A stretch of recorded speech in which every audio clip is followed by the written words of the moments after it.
인요한 의원께서는 또 그 응급실 하이패스를 끊으신 건지 어쩐지 본인 아니라고 수술? 진짜 예 수술 이게 또 문제가 되고 있잖아요.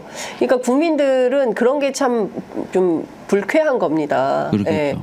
예, 그러니까 권력 있고 힘 있고 돈 있고 빽 있는 사람들은 그러니까 저렇게 응급실 이용하고 이 문제를 해결하려고 진지하지 않겠구나라는 느낌을 받는 거죠. 왜냐하면 본인들은 문제를 해결할 수 있거든요. 그렇죠. 그러니까 대통령이 이 의료개혁은 너무나 중요하기 때문에 내가 여러 가지 희생이 있고 하더라도 난 밀고 나가겠다고 했는데 뒤로는 다 자기네들은 프리패스를 이용해서 예, 온갖 서비스를 받고 있는 거예요. 그렇죠. 예, 그러니까 절절한 게 아니고 보통 민주주의의 핵심 가치, 민주주의가 굉장히 좋다고 판단되는 것 중에 하나가 지도자와 국민이 한 배를 탔다는 거거든요. 그렇잖아요. 그렇죠. 뭐 예를 들어서 왕 같은 경우 야 배고프다 그러면 고기 먹으면 되지 왜 자꾸 빵을 달라 그러냐 이렇게 한 배를 안 타요. 그러니까 근데 민주주의는 한 배를 타는 거예요. 한 배를 탄 운명이다. 네, 한 배를 타는 거가 네. 전제가 되는 거거든요. 네.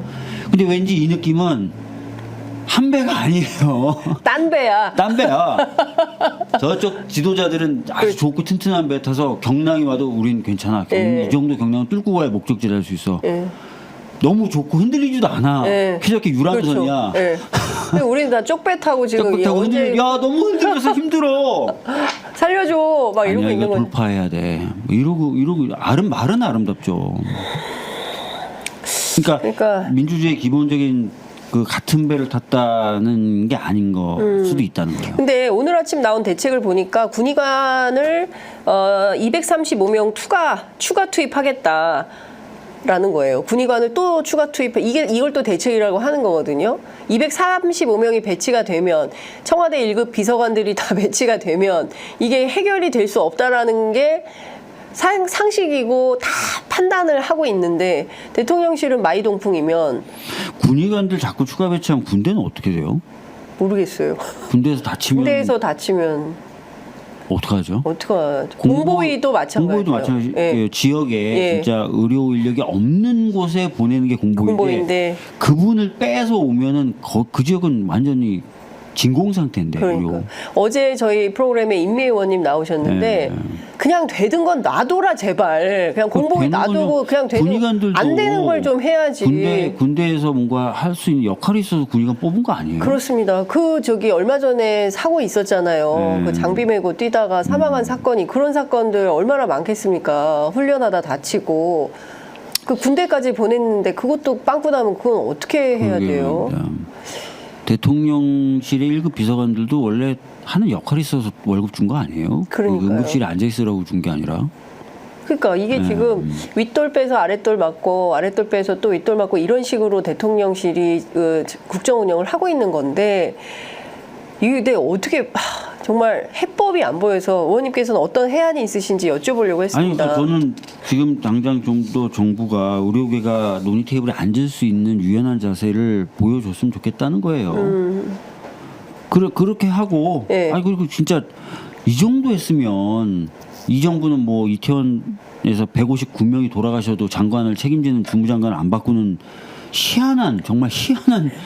나 이런 정무직 공무원 모르겠어요. 그럼 정무직 공무원이 어느 정도의 책임을 지는 거예요? 정무직 공무원. 정무직 공무원 책임지라 정치적 책임을 지라고 정무직이라고 그렇습니다. 따로 뽑는 군이잖아요. 예.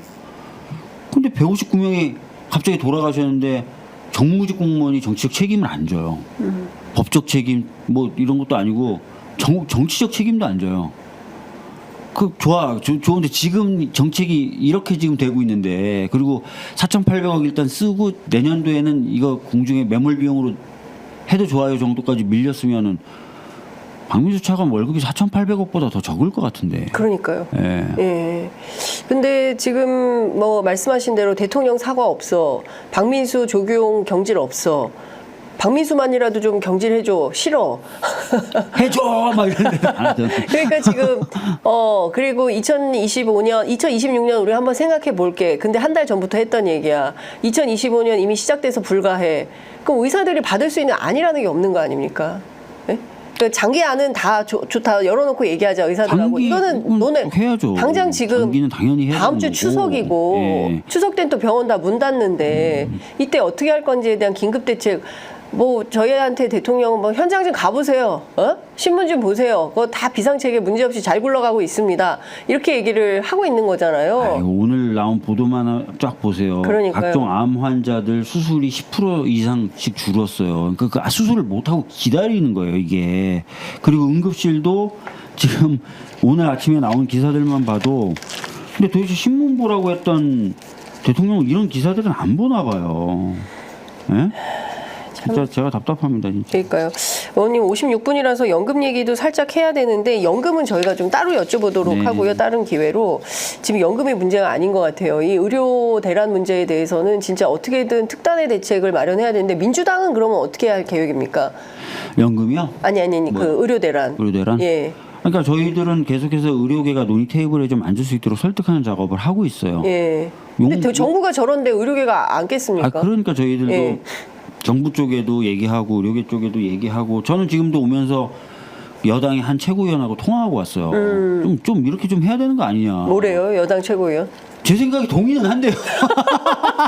뉴스다 뉴스. 오늘 뉴스가 박지원 의원도 그렇고 뉴스가 터진다 정말. 여당 최고위원이 동의는 한다. 박주민 위원장의 의견에 동의는 그렇게 되면 한다. 참 좋은데 막 이러면서. 그렇게 되면 참 좋은. 좋은데. 근데 뭐가 문제래요? 말을 듣겠냐 이거죠. 근데 이게 진짜 문제인 것 같아요. 다들 대통령이 말을 듣겠냐? 대통령이 뭐 그 얘기하면 뭐 무슨 반응이 있겠냐? 보고하면 의료개혁의 이응자만 꺼내도 경로에서 말도 못해. 보고 못해. 이게 지금 제가 인터뷰 프로그램에서 또 취재할 때마다 듣는 얘기인데 대통령이 태도를 이렇게 안 바꾸면 우리 국민들은 이렇게 죽어나가도 괜찮은 겁니까? 안 되죠.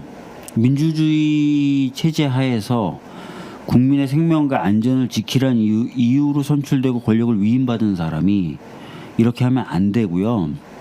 그리고 만약에 왕정이라 하더라도 정책을 이렇게 수립하고 이렇게 집행을 하면 그 왕은 혼나야 돼요.